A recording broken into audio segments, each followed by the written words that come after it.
صاحب وہ تو مسلمان ہو جاتا ہے.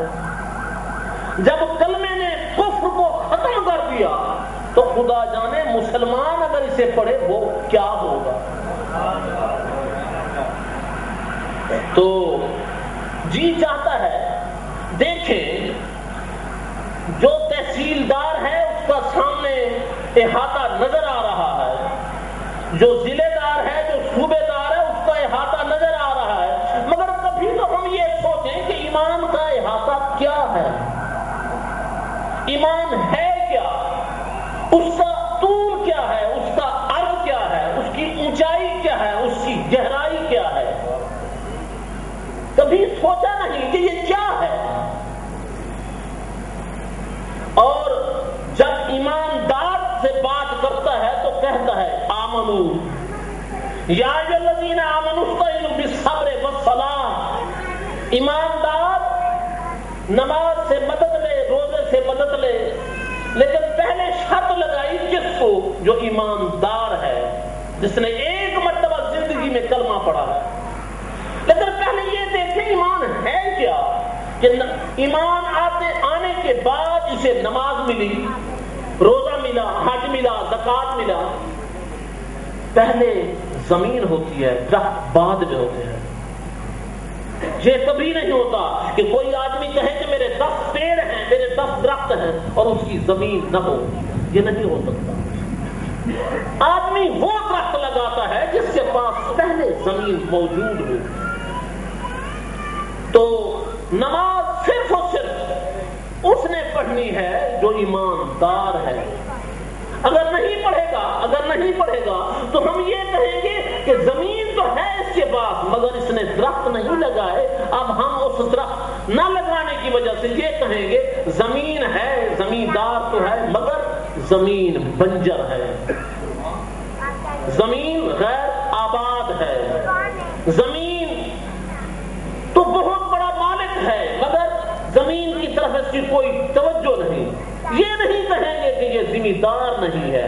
مگر کسی ایک کے پاس 1 مربع ہو اور ایک کے پاس 10 مربع ہوں، یاد رکھیں 10 مربع اگر غیر آباد ہوگی، 10 مربع اگر غیر آباد ہوگی، جس کے پاس 1 مربع ہے یہ بڑھ کر ہوگا.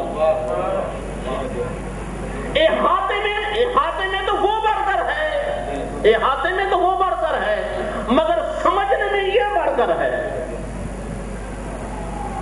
جتنے بیٹھے ہیں سب ایماندار ہیں، جتنے بیٹھے ہیں سب ایماندار ہیں اور سبھی کو یہ حکم ہوا کس کا؟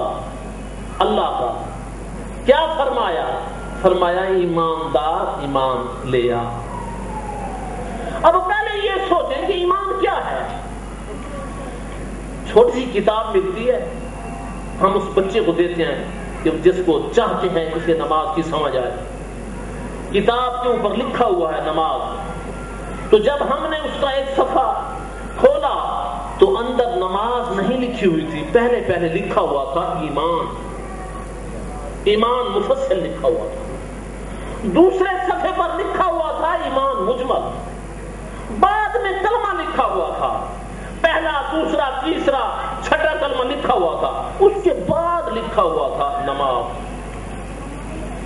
معلوم ہوا نماز سے پہلے کلمہ ہے، کلمے سے پہلے ایمان ہے. لیکن سوچنا چاہیے وہ ایمان ہے کیا. تو جب ہم ایمان کو دیکھیں گے تو وہ ایمان کیا ہے؟ وہ ہے آمنت باللہ. اللہ کو مان. بھی کس اللہ کو مانے؟ جس کو دیکھا نہیں، جس کے طول کا علم نہیں، جس کے عرض کا علم نہیں، جس کی گہرائی کی سمجھ نہیں، اس کو مانے. جس کا وجود نہیں، جس کی سمت نہیں، جس کا مقام نہیں. ہماری آنکھ تو اس بات کی عادت ڈالی ہوئی ہے کہ جو چیز سمت رکھتی ہے، جسم رکھتی ہے، مقام رکھتی ہے، اسے ہم دیکھتے ہیں. جب وہ ہے دیکھنے سے پاک کیسے مانا جائے؟ اس کے آگے ہم نے جھانکا، بھی آگے دیکھیں کیا ہے تو آگے لکھا ہوا تھا وَمَلَائِکَتِهِ، ملائکوں کو مانو.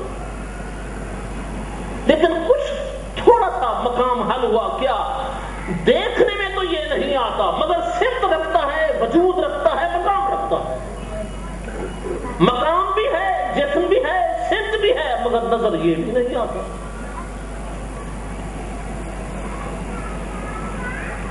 پھر آگے آیا کتبی، کتاب کو مانو.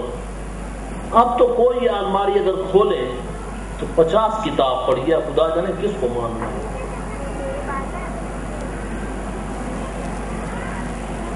اس کے آگے اگر چلے تو پھر آگے بات یہ آئی کیا؟ آمنت باللہ و ملائکاتہ و کتبہ و رسلہ. جب رسول کی بات آئی تو دیکھنے میں آیا، جب رسول کی بات آئی تو دیکھنے میں آیا. اس کا مقام نظر میں تو آتا ہے، وہ تو اور بات ہے کہ باطن در باطن، بطون در بطون ہم نہ سمجھ سکے، مگر دیکھنے میں تو آیا، چلنے میں آیا، اٹھنے